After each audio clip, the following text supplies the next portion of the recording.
আসসালামু আলাইকুম দেশবাসী। নির্বাচন কমিশন থেকে আপনাদের জন্য বড় সুখবর। ভোটার তালিকা হালনাগাদ 2025 সংক্রান্ত বিজ্ঞপ্তির মাধ্যমে বলা হয়েছে, যারা 2008 সালের 1 জানুয়ারি 2008 সালের পূর্বে অথবা যারা ভোটার তালিকা থেকে বাদ পড়েছেন ইতিপূর্বে এবং যারা মৃত্যুবরণ করেছেন তাদের ভোটার তালিকা থেকে বাদ দেওয়ার জন্য বাড়ি বাড়ি গিয়ে তথ্য সংগ্রহ কার্যক্রম শুরু হয়েছে। আপনারা যারা এখনও ভোটার হন নাই তারা খুবই দ্রুত আপনাদের নিকটস্থ উপজেলা অথবা গ্রামে অবস্থান করুন।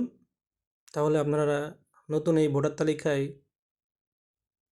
নাম উত্তোলন করে আপনারা 2025 সালে অবশ্যই ভোট প্রদান করতে পারবেন।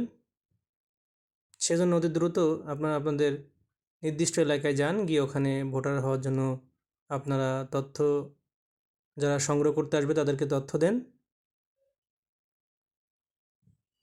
তাহলে আপনি খুব দ্রুতই ভোটার হতে পারবেন। ভোটার তালিকা হালনাগাদ 2025 সংক্রান্ত বিজ্ঞপ্তিতে আরও বলা হয়েছে, ভোটার হতে যেসব কাগজপত্র প্রয়োজন বা যেসব কাগজপত্র লাগবে: 1. 17 ডিজিটের অনলাইন জন্ম সনদের কপি। 2. জাতীয়তা নাগরিকত্ব সনদের ফটোকপি। 3. নিকট আত্মীয়ের এনআইডি কার্ডের ফটোকপি, সেটা হতে পারে পিতামাতা, ভাই বোন এবং প্রভৃতি। এসএসসি দাখিল সমমান 8ম শ্রেণী পাশের সনদের কপি। প্রযোজ্য ক্ষেত্রে ইউটিলিটি বিলের কপি, বিদ্যুৎ, গ্যাস, পানি, চৌকিদারের রসিদের ফটোকপি। এইসব কিন্তু আপনার নতুন ভোটার হতে গেলে অবশ্যই আপনাকে এইসব কাগজপত্র ভোটার তালিকার সাথে সংযুক্ত করে দিতে হবে। তাহলেই কিন্তু আপনি নতুন ভোটার হিসেবে অন্তর্ভুক্ত হতে পারবেন। অন্যথায় কিন্তু নতুন ভোটার হওয়ার জন্য আপনি অন্তর্ভুক্ত হতে পারবেন না। অবশ্যই অনলাইন 17 ডিজিটের জন্ম সনদের কপি থাকতেই হবে। তা নাহলে কিন্তু আপনি নতুন ভোটার তালিকায় আপনি আপনার নাম অন্তর্ভুক্ত করতে পারবেন না। যারা এখনও শহরে আছেন অথবা বিদেশে আছেন, খুব দ্রুত নিজ নিজ এলাকায় অবস্থান করুন, করে আপনাদের নতুন এই 2025 সালে যেই ভোটার তালিকা হালনাগাদের কার্যক্রম শুরু হয়েছে তাতে অংশগ্রহণ করে আপনারা আপনাদের এই ভোটার তালিকা হালনাগাদে আপনাদের নাম উত্তোলন করুন এবং 2025 সালে নির্বাচন আপনারা তাহলে ভোট প্রদান করতে পারবেন। প্রিয় দর্শক,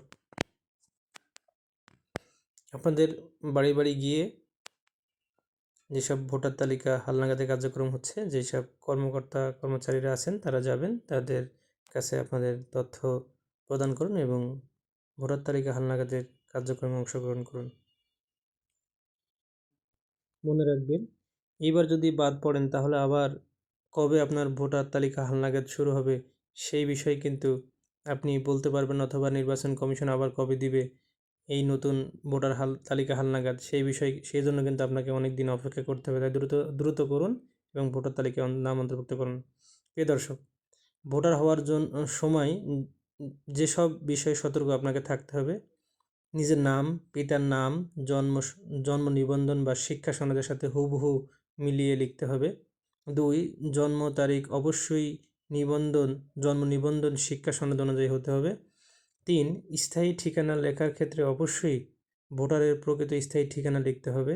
কোনো অবস্থাতে দ্বৈত বা দুইবার ভোটার হওয়া যাবে না। এই বিষয়গুলো আমরা অবশ্যই লক্ষ্য রাখব। যদি আপনি এর আগে কোনো কারণে ভোটার হয়ে থাকেন তাহলে কিন্তু আপনি দ্বিতীয়বার আর ভোটার হতে পারবেন না।